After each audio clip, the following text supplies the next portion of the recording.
하는 책을 보면 이런 내용이 나옵니다.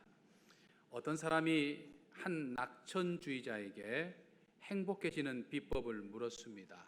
그러면서 그런 이야기를 합니다. 만일 당신이 모든 친구를 잃는다고 한다면 그래도 당신은 행복할 수 있나요? 그럼요. 비록 친구를 잃었어도 내 자신은 잃지 않으니까 행복하지요.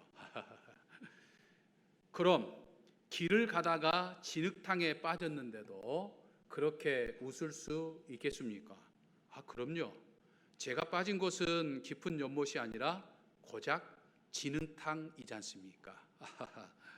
길을 가다가 모르는 사람에게 뒤통수를 맞아도 기분이 좋으시겠어요? 그럼요. 주먹으로 한 대 맞았을 뿐이잖아요. 칼로 맞은 것보다 낫죠.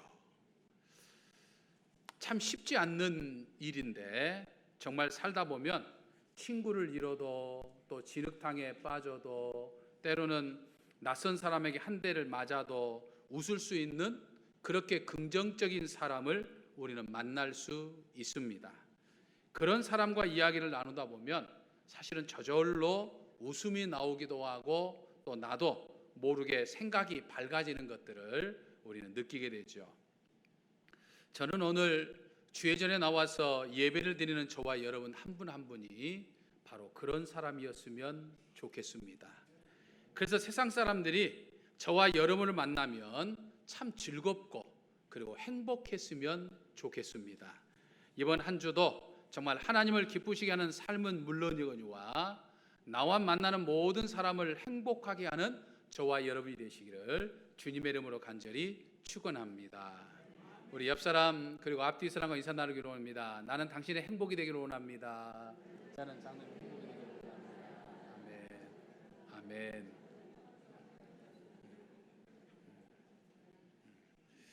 예수님을 나의 구주로 고백하며 신앙생활을 사는 우리 모든 그리스도인들의 신앙을 이제 세 종류로 나누어서 우리가 살펴볼 수가 있겠습니다.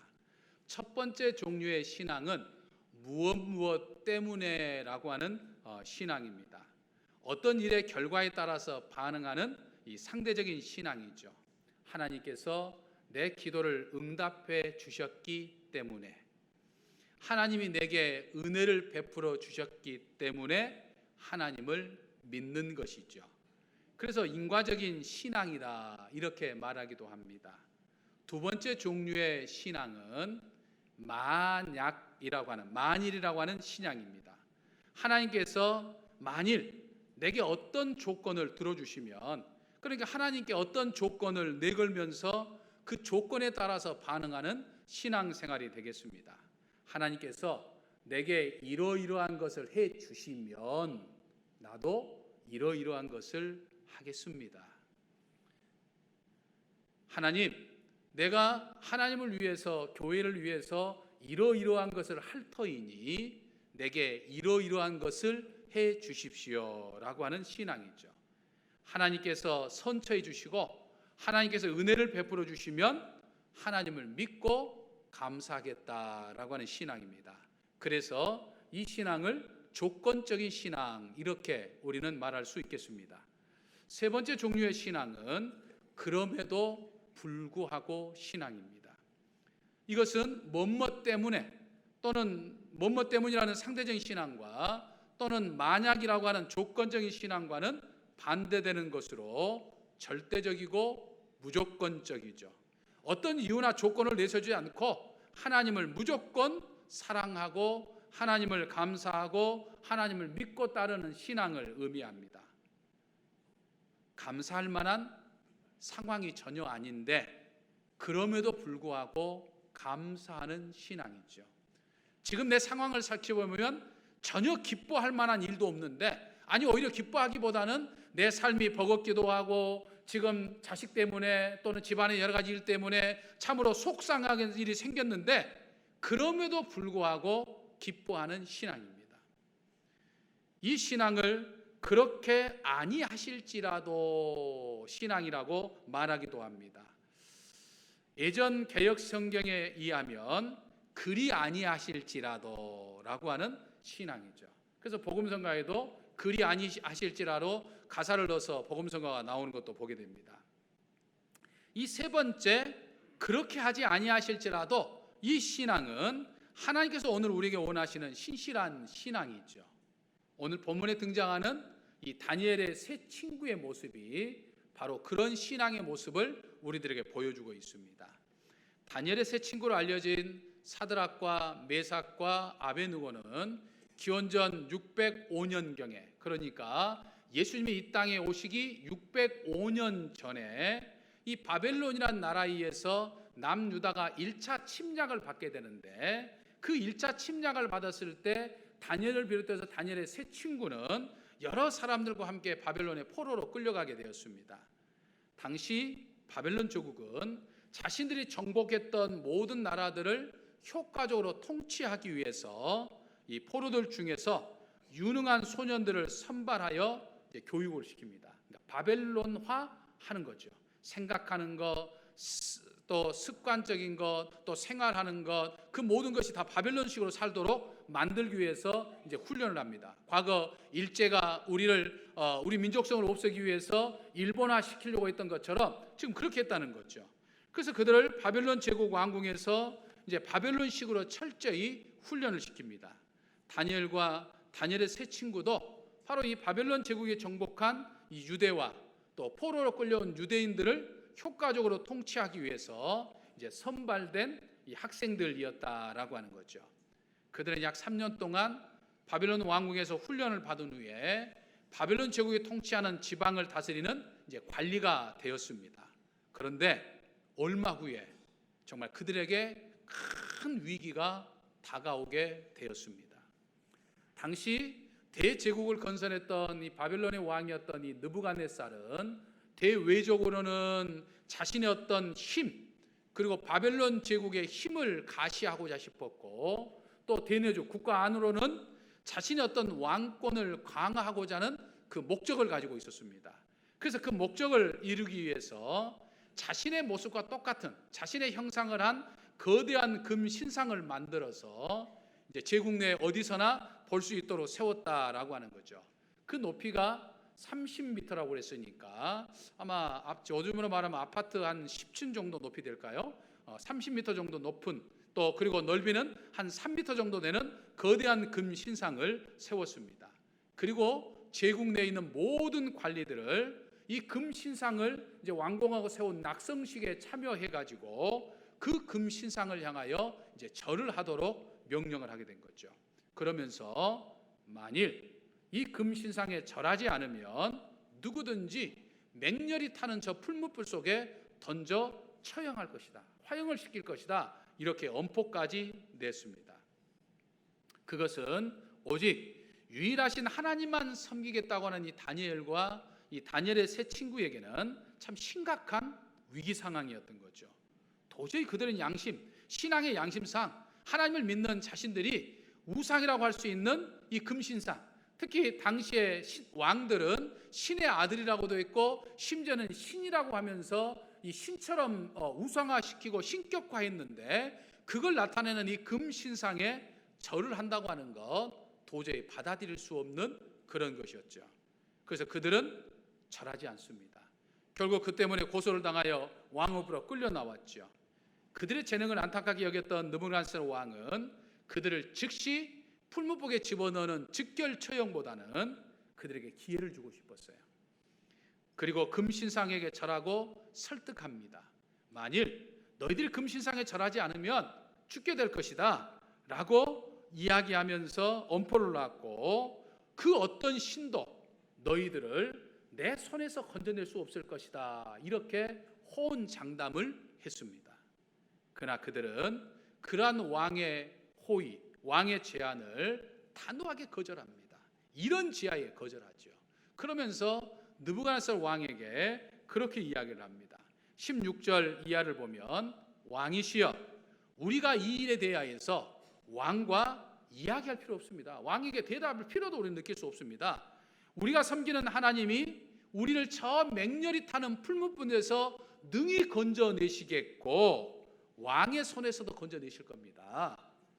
그렇게 하지 아니하실지라도 왕이여 우리는 왕들의 신을 섬기지도 않고 왕의 금신상에 절하지도 않겠습니다. 망설임 없이 단호하게 거절을 합니다. 여러분, 우리가 이 상황을 항상 우리가 드라마를 보는 것처럼 머릿속에 한번 상상해 보면서 이 장면을 여러분들이 떠올려 보시면 그들이 외쳤던 이 외침은 정말 대단한 이 외침이었다라고 하는 거죠. 다니엘의 세 친구는 당시 수많은 나라들을 잔인하게 짓밟은 이 바벨론 제국의 절대 권력자 앞에서 조금도 두려워하지 않습니다. 조금도 위축되지 않습니다. 한치도 흔들림이 없이 그들은 자신들의 이야기를 하고 있죠. 절대로 금신상에게 절할 수 없습니다. 절대로 우상 섬길 수 없습니다 라고 말하는 거죠. 금신상에게 절하는 이 문제는 왕과는 그 어떤 타협도 하지 않겠다고 아예 딱 선언부터 하고 들어가고 있는 것을 볼 수 있습니다. 사랑하는 성도 여러분, 우리는 이들의 선언을 보면서 이 시간 두 가지를 생각해 볼 수 있겠습니다. 하나는 자신들의 생명의 위협 앞에 있지만 하나님이 우리를 능히 건져내 주실 것이다 라고 하는 이 하나님에 대한 절대적인 확신입니다. 절대적인 신뢰입니다. 이 믿음이 참 귀하고 귀한 것이죠.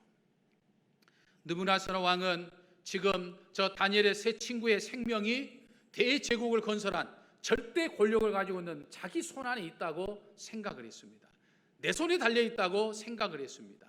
그 누구도 나와 맞설 자가 없다 이렇게 자신만만했습니다.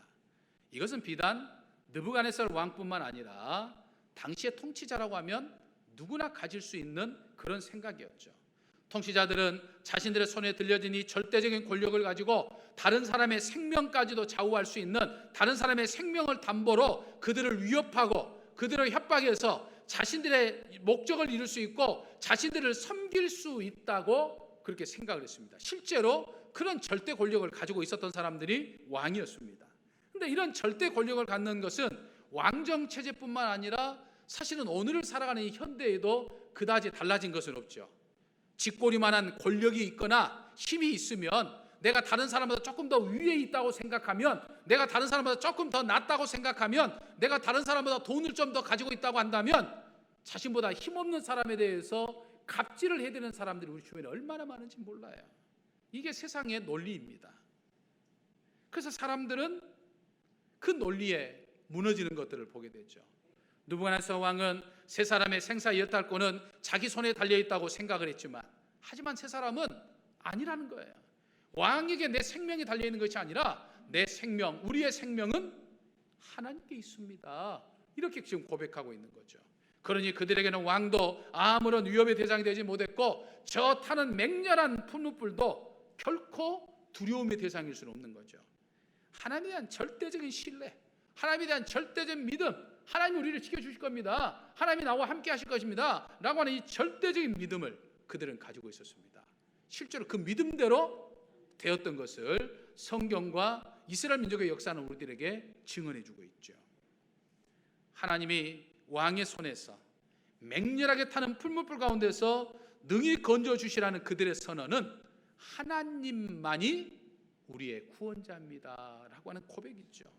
이 선언은 다니엘서의 핵심 주제이기도 하고 신구약 66권 전체를 꿰뚫고 있는 중심 주제이기도 하고 오늘날 이렇게 예배를 드리는 오늘 우리가 고백해야 할 신앙이기도 한 것입니다. 믿으십니까?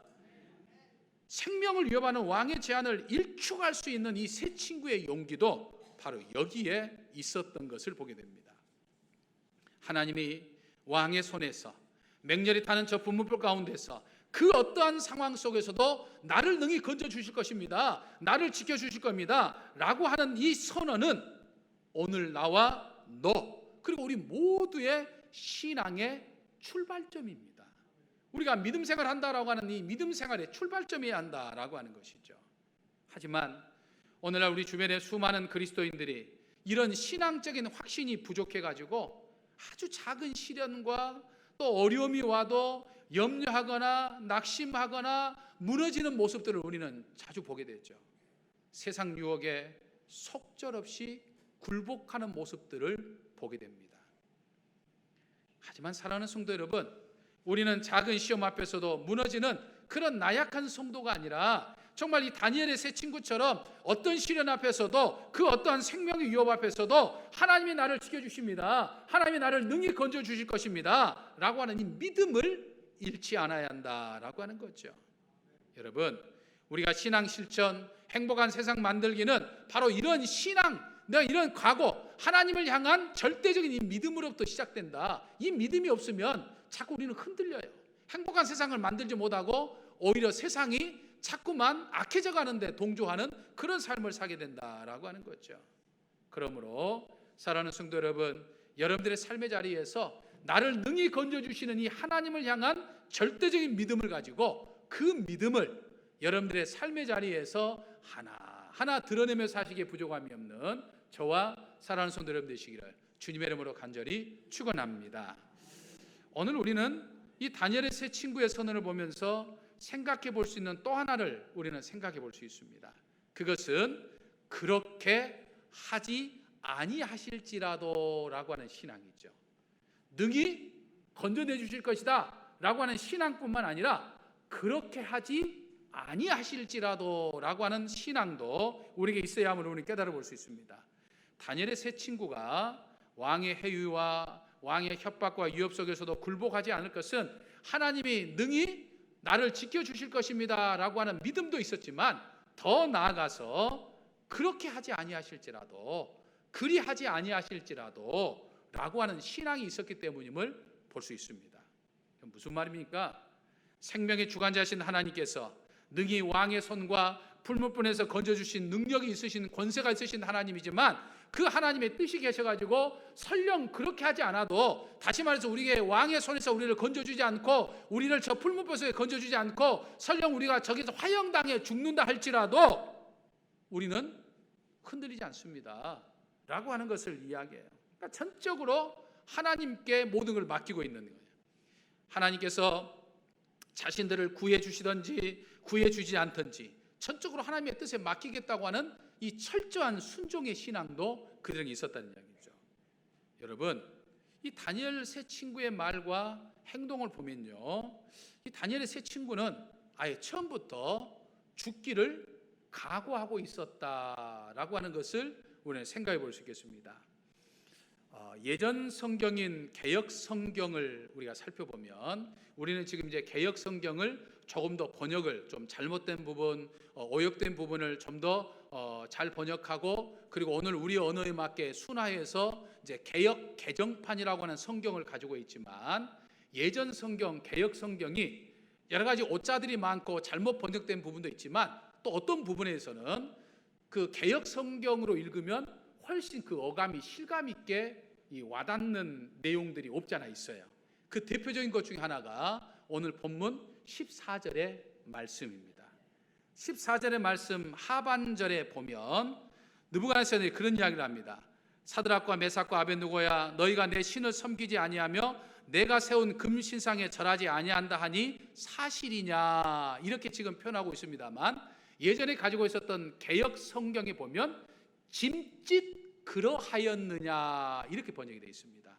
이 짐짓이라고 하는 말은 쉽게 말하면 의도적으로, 계획적으로, 고의로 라고 하는 뜻을 가지고 있습니다. 그러니까 다시 말해서 이 사드락과 메삭과 아벳느고야, 너희들이 고의적으로, 계획적으로, 의도적으로 처음부터 너희들이 지금 이거 금신상에 절하지 않으려고 했느냐라고 지금 왕이 물어본 거예요. 그러니까 훨씬 더 우리 실감 있게 할 수 있는 것이고, 이 말에 의하면 이 다니엘의 세 친구는 아주 의도적으로 금신상에게 절하지 않으려고 생각했다는 거예요. 계획적으로, 고의적으로. 다시 말해서 금신상에 절하지 않으면 풀물불에 던져져서 화형당한다고 하는 것을 알고 있음에도 불구하고 의도적으로, 계획적으로, 고의적으로, 다시 말하면 나는 죽음을 각오하고 난 죽겠다, 차라리 저 금신상에다 절하려면 나 차라리 저 불에 빠져 죽고 말지, 난 죽어도 저 금신상에다 절하지 못하겠다, 지금 이런 각오가 담겨져 있는 거예요. 마치 민족 이기회 앞에서 에스더가 죽으면 죽으리라는 심정으로 왕 앞에 나아갔던 것처럼 나는 죽을지언정 나 금신상에 절하지 못했습니다. 하나님이 나를 능히 건져주시겠지만 건져주시 않는다 할지라도 나는 차라리 죽겠습니다. 하나님의 뜻에 따라 죽겠습니다. 지금 그런 이야기입니다. 이런 신앙을 가리켜서 우리는 그렇게 하지 아니하실지라도, 또는 그리하지 아니하실지라도, 또는 그럼에도 불구하고 라고 하는 신앙, 또는 우린 전천후 신앙이라고 이야기를 합니다. 사랑하는 성도 여러분, 오늘 우리가 가져야 할 믿음이 바로 이 믿음입니다. 다니엘의 세 친구처럼 하나님을 믿는다고 하는 것에 우리는 생명을 넣어 던질 만한 일은 전혀 없습니다. 내가 하나님을 믿는다고 해서 누군가 나를 죽일 만한 위협적인 상황이 있는 것도 아니고, 하나님을 믿는다고 해서 내가 정말 생명의 위협을 느낄 만한 일은 전혀, 내가 생명을 내 던져야겠다 이런 각오를 할 만한 일도 전혀 없습니다. 하지만 오늘을 살아가는 우리들의 삶의 모습을 보면 정말 우리의 믿음과 우리의 신앙을 흔들고도 남을 만한 숱한 유혹이, 숱한 일들이 우리 주변에 너무나도 많은 것들을 우리는 생각해 봅니다. 자칫 잘못하면 그동안 싸웠던 우리의 신앙이 한순간에 무너질 수밖에 없는 유혹들이 얼마나 많은지 몰라요. 오늘 여러분들이 주일 예배를 드리기 위해서 오늘 하나님 전에 나와서 이렇게 예배를 드렸습니다만, 사실은 우리가 예배를 드리는 데 있어서 사단 마귀는 우리가 예배를 드리지 못하도록 때로는 사람을 통해서, 때로는 가족을 통해서, 때로는 환경과 상황을 통해서, 또는 내 직장을 통해서, 내 산업을 통해서 우리로 하여금 예배를 드리지 못하도록 얼마나 많은 방해를 하고 얼마나 많은 유혹을 하고 있는지 몰라요. 물론 이 자리에 있는 분들은 주일 예배 드리는 유혹쯤이야, 이건 뭐 아무것도 아니다 생각하니까 이 자리에 나와서 예배를 드리고 있는 줄로 믿습니다. 근데 순간순간 우리의 믿음을 무너뜨리는, 우리의 신앙을 무너뜨리는, 우리를 흔들리게 만드는 그런 유혹들이 얼마나 우리 주변에 많은지 몰라요.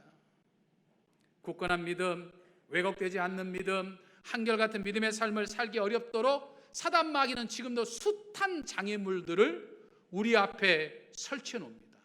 정말 이 세상 속에서 하나님이 능히 나를 지켜주실 것이다, 하나님이 능히 나를 그 유혹에서도 건져내 주실 것이다 라고 하는 그 확신과 믿음도 우리에게 중요하지만, 더 나아가서 그렇게 하지 아니하실지라도, 우리를 힘들게 하는 그 어떤 상황 속에서 우리를 건져내지 아니하실지라도, 자꾸만 우리를 넘어뜨리고 짓밟는다 할지라도, 심지어는 내 생명이 끊어진다 할지라도 내가 하나님 외에는 절대 그 어떤 것에 눈길 두지 않겠습니다. 내가 하나님 앞에 예배드리는 것, 그 어떤 것에 내가 굴복하지 않겠습니다. 이 믿음을 오늘 우리가 가지고 있어야 된다라고 하는 사실이 있죠. 하나님이 내게 복을 주셔도 하나님을 믿고, 내게 복을 주지 않아도 하나님을 믿고, 하나님이 내게 응답해 주셔야만 믿는 것이 아니고 하나님이 내게 응답해 주시지 않아도 나는 하나님을 믿습니다 라고 하는 이 신앙, 내 삶 속에 하나님의 막 기적의 손길이 체험해서만 믿는 것이 아니고, 내 삶 속에 기적의 사건들이 일어나지 않아도 하나님을 믿습니다, 하나님을 섬기겠습니다 라고 하는 이 신앙, 내가 늘 좋을 때만, 행복할 때만 하나님을 열심히 예배하고 하나님을 열심히 믿겠습니다 라고 하는 것이 아니고, 때로는 나에게 나쁜 일도 있고 어려운 일도 있고 힘든 일이 있어도 내가 하나님을 사랑하는 것 결코 변하지 않습니다. 이 신앙, 이 믿음이 우리에게 있어야 된다라고 하는 거예요. 성경에 등장하는 위대한 신앙의 사람들의 믿음이 바로 이 믿음이었어요. 그렇게 하지 아니하실지라도 라고 하는 믿음이었습니다. 그래서 성경에 등장하는 수많은 신앙의 사람들을 언급했던 이 히브리서를 썼던 히브리서 저자는 그렇게 정말 그렇게 하지 아니하실지라도 믿음을 가지고 험난한 세상 속에서 흔들리지 아니하고 굳건한 믿음의 삶을 살았던 그 신앙인들을 가리켜서 뭐라고 이야기하는지 아십니까? 히브리서 11장 38절에 보면 세상이 감당할 수 없는 사람들, 이렇게 이야기했어요. 하나님이 능히 나를 건져주실 것입니다 라고 하는 그 하나님에 대한 절대적인 확신뿐만 아니라, 내가 그 어떠한 일이 있어 하더라도 하나님을 향한 믿음이 변하지 아니하고, 차라리 내가 죽으면 죽을지언정 하나님에 대한 믿음을 포기하지 아니하고 내가 하나님 앞에 믿음의 삶을 살겠습니다 고백했던 신앙의 사람들을 가리켜서 세상 사람들이 감당할 수 없는 사람들이야 이 말이에요.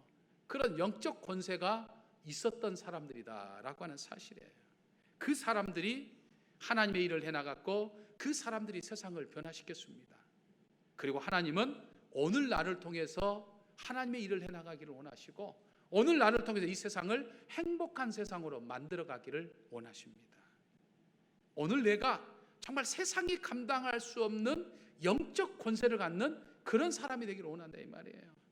세상 사람들이 봤을 때 그냥 만만하게, 아이고 저 사람은 저렇지 뭐 만만하게 우습게 보는 그런 사람이 아니라 세상 사람들이 어찌 해볼 수 없는 그런 영적 권세를 갖는 믿음의 삶을 우리가 살아야 한다라고 하는 거예요. 근데 여러분, 문제는요, 나에게 그 믿음이 있느냐가 문제예요. 정말 나에게 그 믿음이 있느냐라고 하는 거예요. 여러분, 제가 질문 하나를 하겠습니다. 여러분, 기쁨의 반대가 뭘까요? 기쁨의 반대가 뭡니까? 슬픔입니까? 정답이기도 하지만 저는 아니라고 말하고 싶습니다. 기쁨의 반대는 슬픔이 맞아요. 근데 저는 기독교인으로서 아니라고 말하고 싶어요.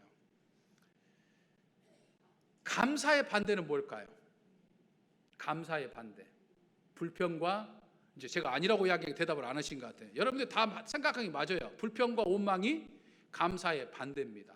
근데 저는 기독교인으로서 다르다고 저는 이야기하고 싶어요. 여러분, 사랑의 반대는 뭘까요?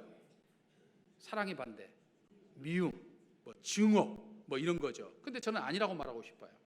성공의 반대는 뭘까요? 실패. 근데 저는 다른 말을 하고 싶습니다. 여러분, 기쁨의 반대는요, 슬픔이 아니라 믿음이 없는 불신앙입니다. 감사의 반대는요, 불평과 원망이 아니라 믿음이 없는 불신앙이에요. 사랑의 반대는 미움이 아니라 믿음이 없는 불신앙입니다. 성공의 반대는 실패가 아니라 믿음이 없는 불신앙이에요. 여러분, 신앙이 있으면, 그렇게 하지 아니하실지라도 라고 하는 믿음이 있으면 슬플 때 슬퍼하지 않습니다. 불평과 원망의 상황이 있을 때 불평과 원망하지 않습니다. 오히려 감사합니다. 미흡고 정말 보기 싫은 사람을 만나게 돼도 사랑하는 마음이 갖게 됩니다. 그러니까 결국에는 내가 기뻐하느냐, 감사하느냐, 사랑하느냐, 성공하느냐는 내게 믿음이 있느냐, 믿음이 없느냐에 달려 있는 거예요. 믿음이 없으니 작은 일에도 슬퍼하죠. 믿음이 없으니 내게 없는 것 때문에 감사보다는 불평불만을 합니다. 믿음이 없으니까 저 사람에 대한 미움의 감정을 털어버리지 못하고 미워하는 거예요. 사랑하지 못하는 거예요. 믿음이 없으니까 이루지 못했던 것을 실패라고 생각하고 포기해버리는 거예요. 우리에게는 믿음이 있어야 됩니다. 능히 건져주시라는 믿음을 넘어서 그렇게 하지 아니하실지라도 이 믿음이 있어야 정말 세상 사람들이 감당할 수 없는 능력의 사람, 정말 영적 권세를 가질 수 있는 그런 삶이 살아갈 수 있는 거예요.